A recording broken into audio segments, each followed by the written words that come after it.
¿Quién soy yo? Soy quien no se limita. Soy la que parte y comparte. Soy un artista circense contemporáneo. Soy el que vuela. Soy la que investiga. Soy pasión por los animales. I am Nayeli. Yo soy mesoamericana. Mesoamericana.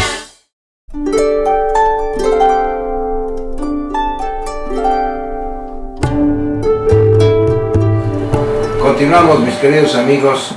Continuamos con el programa aquí con mi querido Olinto Montiel. Estamos platicando sobre el tema de la familia, que pues es muy extenso, es muy complejo. Sin embargo, pues trataremos de ir deslucidando poco a poco. Nos saluda Toño Peña, Lucina Contreras, Marilú Alba, Jeret Aldaba, Ana Martínez, José Chávez, Esther Ochoa, Arturo González, Fátima Fuentes, Jocelyn Rodríguez, Hilda Duarte.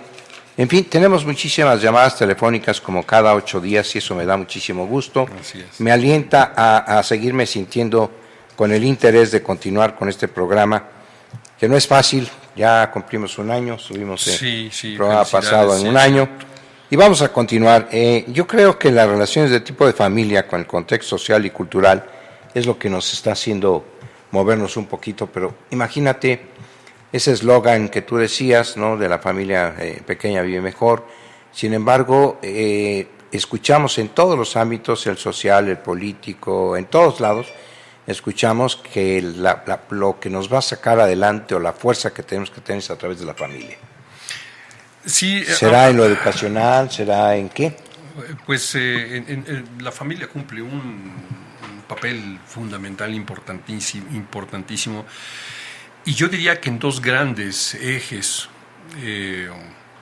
Uno es en pro de la salud, incluso emocional y social, pero para ello, para que la familia cumpla con ese papel, que además es la educación, y cuando digo educación es el mantenimiento y la transmisión de los valores y de toda una cosmogonía de una generación a la siguiente generación. De eso incluso es la educación también, y a través de la familia se van transmitiendo valores, se van transmitiendo formas de ver la vida, lo que cada quien entiende por el amor, por la sexualidad, por el matrimonio, etcétera, etcétera.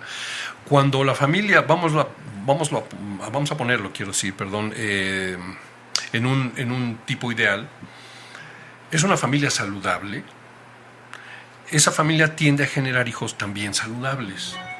Esos hijos que tienden a ser más saludables, digamos que en sentido global, es decir, con una personalidad mucho mejor constituida, ¿para qué? Para ser personas creativas, productivas, y que sean capaces o que tiendan a generar, mantener y producir relaciones también saludables. El bienestar. Sí, y en eso, por ejemplo, la relación de los padres a los hijos es fundamental. ¿A qué me refiero? Es curioso, pero en terapia nos damos cuenta que las parejas muy conflictivas generalmente vienen de padres también muy conflictivos y de familias muy conflictivas, ¿sí? En familias donde hay violencia, ya sea de él a ella o de ella a él, porque se da, generalmente fueron testigos de la violencia de su padre hacia su madre o de la madre hacia el padre. Es más común del padre hacia la madre, ¿no? Y ellos, aunque se hubiesen jurado nunca tocar a su esposa porque les horrorizó ver a su padre haciendo lo mismo, terminan en lo mismo. Entonces, el patrón. Claro, además porque vienen de patrones conductuales y de acciones que los dañaron severamente. Se ha visto, por ejemplo, que padres que son cariñosos con sus hijas, que son amorosos con sus hijas, atentos, esas mujeres, esas niñas de ese entonces, buscan después eso. Tienden a tener mejores parejas, claro, a generar mejores parejas. Claro. Y lo contrario es también cierto. Y como que buscan eso, y si no, hacen que la pareja, hombre, modifique en su actuar, en su actitud. O por lo menos están en mejores condiciones de decidir si se quedan o se van, y generalmente se van de relaciones que son tóxicas, generalmente se van, ¿no? En cambio, cuando la niña fue criada por un papá o fue vinculada con un papá ausente, y aquí habría que traer los estudios y teorías de John Bowlby y de sus seguidores acerca del fenómeno del apego, cuando un padre y una madre generan vínculos y generan apegos seguros, es decir, que el niño sabe que aunque se vaya mamá y se angustie, al rato llega y se calma.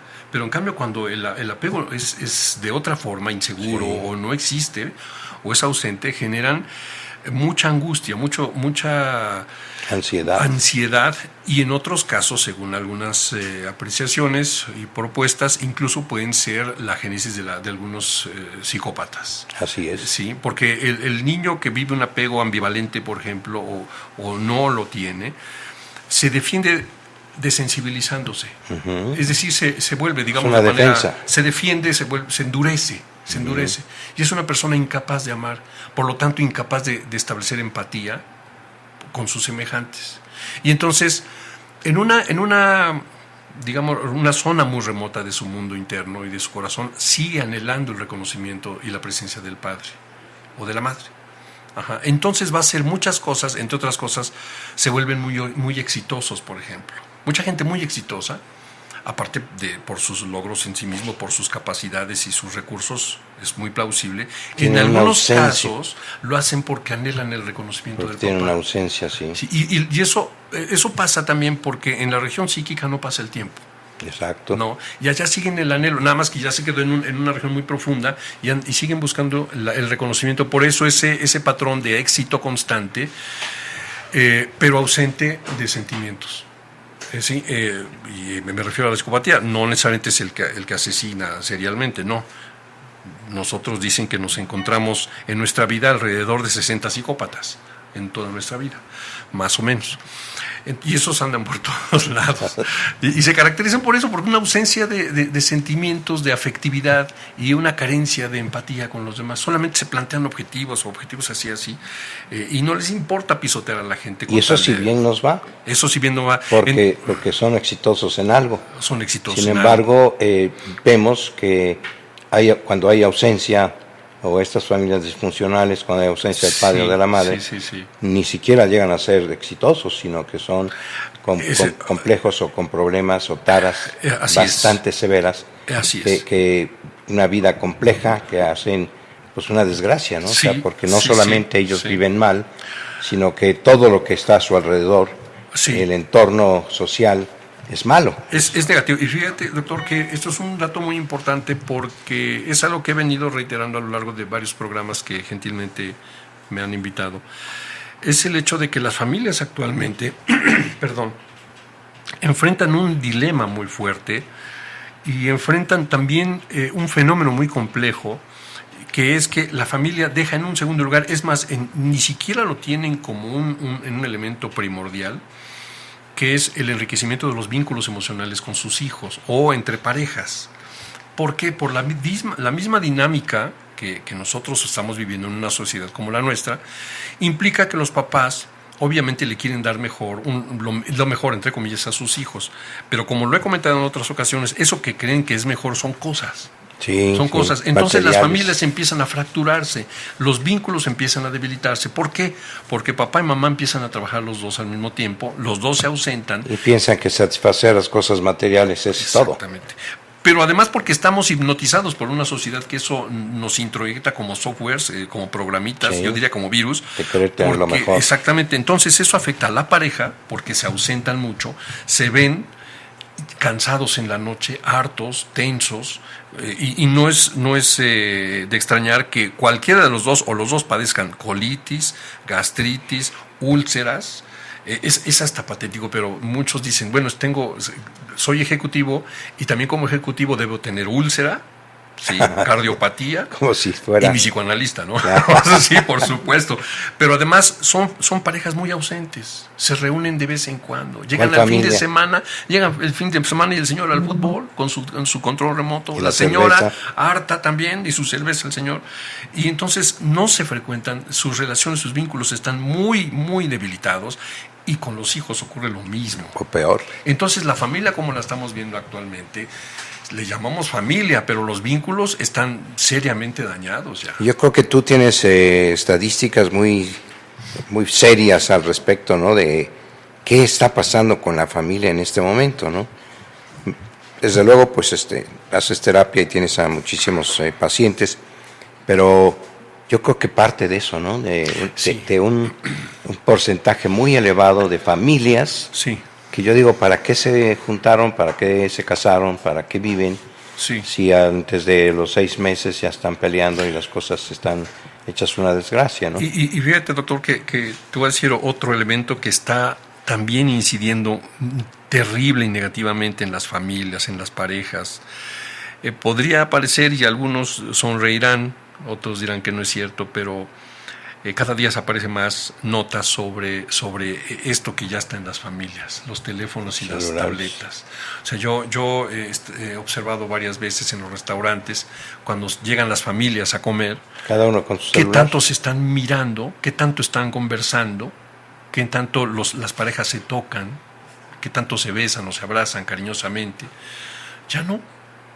Llegan, yo los veo, veámoslo, sentémonos en un Es común, restaurante, es común. llegan con caras de hartazgo, no se hablan, el señor con su teléfono, la señora con su teléfono, y los hijos con su tableta y sus teléfonos. Entonces, el tiempo durante una comida en un restaurante o en la casa, que se miran, que se tocan, es un tiempo que ya está ausente.